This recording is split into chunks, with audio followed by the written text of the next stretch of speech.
Je parle particulièrement aux personnes qui sont dans la diaspora, loin de leur pays d'origine, depuis peut-être 2 ou 3 générations, ou peut-être juste une génération, mais que les parents, quand ils sont arrivés en France, pour ne parler que de la France, eh ben, ils se sont déconnectés, ils n'ont plus fait ce qu'ils faisaient quand ils étaient là-bas au pays. Et donc, du coup, ils ont appris à leurs enfants à faire comme on leur a, dans le paradigme occidental, on va dire français, dans lequel ils étaient, parce qu'il fallait s'intégrer, ou autre chose, ou par haine de soi, par haine du fait d'être noir, ou parce que mais ça, c'est les sauvages qui font ça, ou je ne sais pas quelle autre raison il y a pu avoir.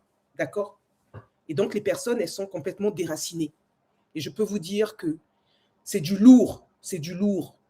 J'ai beaucoup d'expérience dans l'accompagnement avec une approche initiatique depuis plusieurs années. Et je peux vous dire que même si dans le cadre de la voie de la conscience, il y a des résultats, mais à quel prix? Ah tiens, j'ai une espèce de chapeau là qui est arrivé bon, sur TikTok, c'est trop drôle. À quel prix? Vous voyez? Donc c'est pour ça que je dis, il y a chariot pour des personnes qui et que c'est essentiel de débuter et de commencer par quelque part. Vous n'appellerez jamais vos ancêtres avec un verre d'eau. Ça, c'est moi qui vous le dis. Dès lors que ça fait plusieurs générations où vous n'êtes pas rentré en contact avec eux. C'est la raison pour laquelle, consciente qu'un seul individu, je vais prendre l'exemple de M. Katmandou que j'apprécie beaucoup, c'est un nom inventé, hein, qui depuis 2-3 générations, ils ne font plus des rituels pour honorer leurs ancêtres, M. Katmandou va venir me voir et puis va me dire, mais voilà, moi j'aimerais me reconnecter avec mes ancêtres. Je lui dirais, ça vous prendra beaucoup de temps. Et quand on parle de temps, on parle d'argent. On parle d'argent. Parce que souvent, les personnes, quand elles viennent, elles sont chargées, elles sont lourdes de plein de choses. Parce que je suis à une place d'accompagnante. Hein.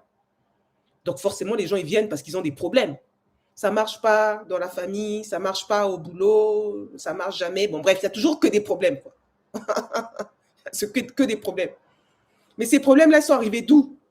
Oui, mais c'est la faute à un tel, c'est la faute à un tel. Vous savez que dans mon paradigme, il n'y a pas de la faute à un tel. Nous sommes à l'origine de ce qui nous arrive, il n'y a pas d'accusation. L'école de l'accusation, ce n'est pas le cadre de la voie de la conscience. Donc, je m'adresse aux personnes qui sont encore à l'école de l'accusation sans que ce soit un jugement. Je ne porte aucun jugement. Nous avons tous été à un moment donné dans notre parcours d'âme à cet endroit-là.